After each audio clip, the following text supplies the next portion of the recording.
The text I just read is very,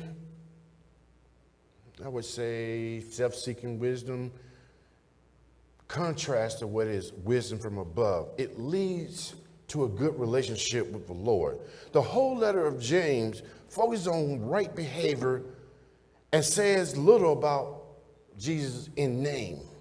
But in light of the traditions about wisdom in Hebrew scriptures, the Christians used to speak about Jesus of encouragement to live with wisdom as another way of speaking about following Jesus. If I were to ask you, what is the opposite of a wise person? You'd say, what? A foolish person, right?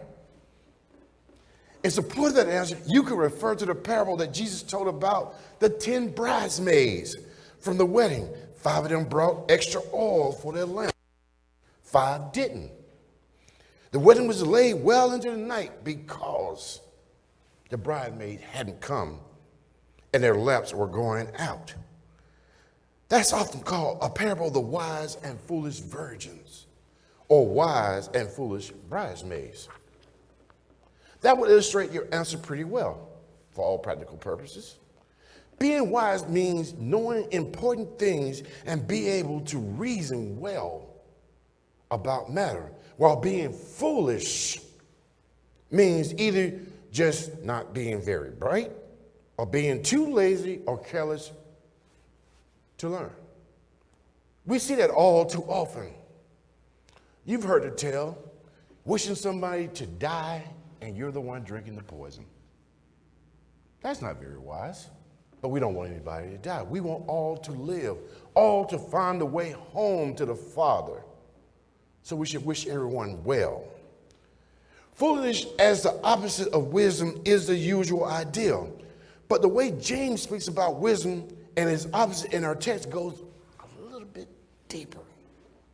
Here, being wise, having wisdom is not just a matter of knowing things about ethics, of dealing in the right way with other people. The true wisdom is which from above, that is, from God. It is peaceable and honest and willing to yield, respecting the needs and the concerns of others. Now, we all want everybody to be respectful of us, but are we respectful of others and their needs and their concerns? You know, Mosaic law says an eye for an eye, a tooth for a tooth. Is that good wisdom? More or less, it is. We hear all this talk about, I need to punish you for what you did is wrong. But have we wisely thought about what that means for us? Because don't we say, don't judge lest ye be judged?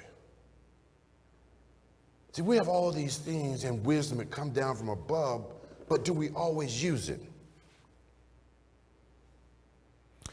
And the opposite of this is what James calls the kind of thing that leads to envy, selfish ambition.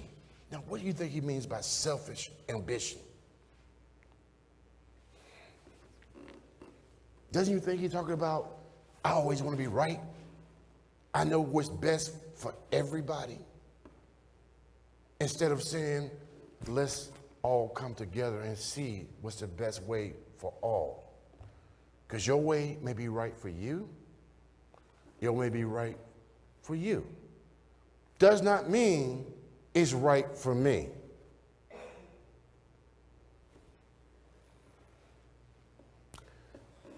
Because in the 15th chapter of this verse, he says that is a distorted wisdom that is what?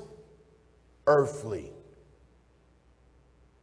God does not tell us to decide for all. He does not say the wisdom that you have here is the only wisdom you should have, but it's the wisdom that I grant you.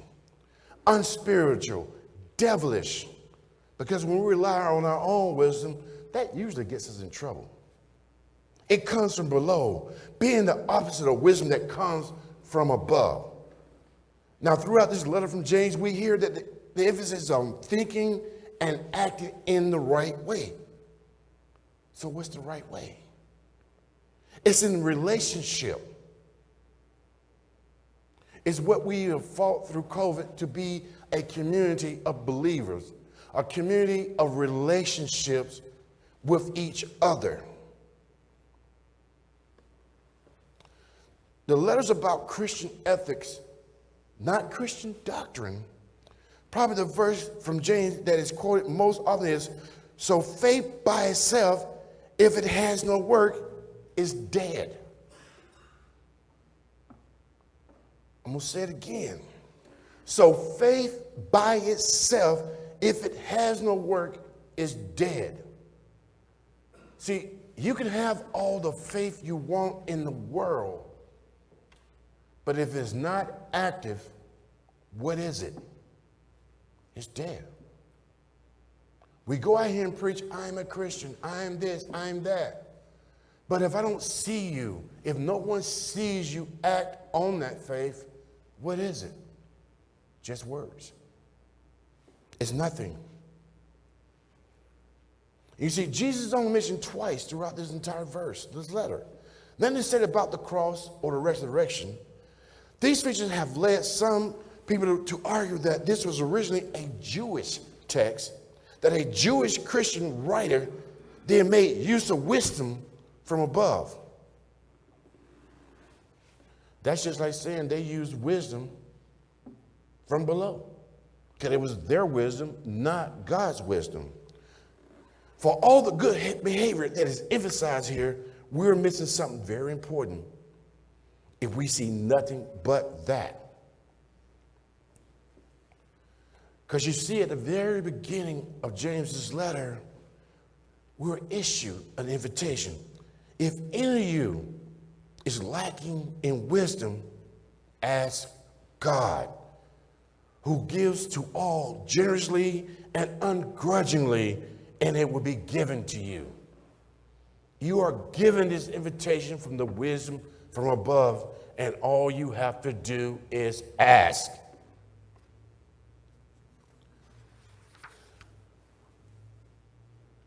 And it's not until the middle of this letter that we begin to focus on this wisdom, what it isn't and what it is. The true wisdom which comes down from above. Considering the invitation that we just talked about, it clearly means from God. If you have any doubt what a from above means, know it now. It's from above. Coming down from above might make us think of a guru, a spiritual master, a religious teacher who goes to a mountaintop and to receive inspired teaching and then brings it down to us. Where does that sound familiar at? When Moses went up to the mountaintop, brought the laws back down to us. But it came from above. It didn't come from down here. It came from God down to one of his children to bring to us. The figure of Moses comes to mind. It's natural because he went to the mountaintop. Moses went up to Mount Sinai to receive those 10 commandments and the other laws for Israel well over 10,000 years before James wrote this. Just those 10 commandments are already a good source of wisdom, are they not? It tells us what we are to do and not to do to one another, for one another. But the wise people here weren't content in just repeating those laws. They reflected on them, and they want to seek out their fuller meaning. Isn't that something that we as men always want to do? We get something, and we always want to find something better about it. And what do? We try to use earthly wisdom, not wisdom from above, but we want to use our own train of thought to get to the meaning.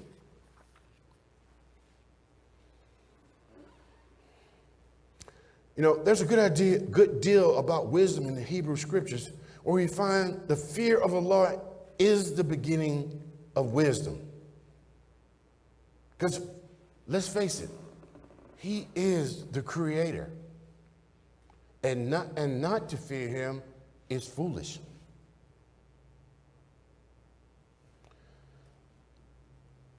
Because, you see, this is very up front and laid out strong for you in the book of Proverbs, where wisdom is personified as Lady Wisdom. In chapter 8, she tells how the Lord created her before the world began, how she was with God as the heaven and the earth were made. The wisdom appeals to the people and becomes wise and concludes with both a promise and a warning. For whoever finds me in life and obtains favors from the Lord, but those who miss me injure themselves. All who hate me love death. Stronger words of wisdom cannot be stated. That means that early Christians had a strong wisdom tradition, and we know this to be true. In Luke's gospel, we're told that as a boy, Jesus was filled with wisdom and increased in wisdom. There are allusions that are personified as a figure of wisdom through Proverbs 7. It sounds as if Jesus himself is being thought of as wisdom in all the things he's done as he progresses in his ministry. Paul makes it explicit in the 1 Corinthians when he says that Christ Jesus became for us wisdom from God. Once again, from God, who's where? Above us. And the righteousness and the sanctification and the redemption of us all. That being said, that meaning is very clear. Jesus Christ revealed in his own person that wisdom that comes down from above. God's wisdom came to him in the form of Jesus Christ, who came here to save us all. God was letting us know we are redeemable. It was his wisdom, not our wisdom. We had nothing to do with that. So while James doesn't say much about Jesus by name, it's not a stretch to think that the emphasis on wisdom from above points to Jesus. Don't have to say his name, because everything James points to comes from above. When our text speaks of that wisdom of being full of mercy and good fruits, we're reminded the way in which Peter summed up Jesus' ministry when he spoke to the first Gentile converts to faith, when he went about doing good and healing all who were oppressed by the devil. Because his wisdom came through Jesus from above. You know, I could spend here all day and tell you about the brief statements with all the stories that the Gospels tell about ways in which Jesus dealt with people in need. And we know them by heart. Some of them are our favorite stories. He proclaimed the love of God and God's common reign to the poor, provided food for those sick physically and mentally, provided food for those in need, and freely forgave the sins of people. Sometimes he did those things at a response for people who were suffering. Sometimes he just saw there was a need and did it. Now, how often have we had that tug or that push from above to do something that was needed but chose not to? How many times we've felt that push from above to love someone that needed a hug, but were too afraid to do so? Remember, at the beginning of this reading, we were given an invitation to ask God, who gives it tenfold at the asking. He gives you the strength every day to gather yourself, to gather what you need to do his will, not your will, because everything we do is his will. Because when we do it here on earth, it's an earthly will. It comes from below, not from above. Because you see, James' letter is encouraging us constantly to live wisely. It points us to that same kind of life that Jesus perpetuated throughout his ministry. Jesus sometimes pointed to the failings in people's lives and called them to change. He's not calling us to change. He's calling us to live as he did. He's calling us to take up that cross as he did. His mission began with a call to repentance, which criticized false wisdom the same way taking up that cross instead of laying it down does. But pointing out errors and inviting change differs from simple condemnation. It's not as quite popular today, but a few years ago, the phrase, "What would Jesus do?" was often used by some Christians. Some of you remember those bumper stickers, those tags, those necklaces everybody was walking around saying, WWJD. That is, what would Jesus do in some situation should be a guide for what would we do. Sometimes what Jesus would do will be obvious. And in other situations in today's world, it might be hard to know how he would respond. Because sometimes we ask ourselves that, looking at now and then. But we know in a very basic sense what Jesus would do. He's already done it and is willing to do again. Simply, he would die for us. We know what Jesus would do. He would die for us to wash that sin away. For you see, Jesus' supreme act of love was his death on the cross, his resurrection to reconcile us to God. As Paul would say, it was the supreme display of God's wisdom.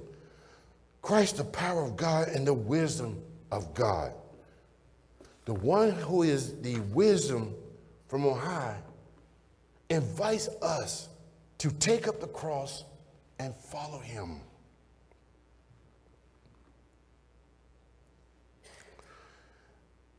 I want to leave you with this old saying. Some say it's an old Cherokee saying. Some say it's a spiritual saying. But nonetheless, it's a wise saying. An old Cherokee grandfather told his grandson, "My son, there's an endless battle that goes inside of all of us.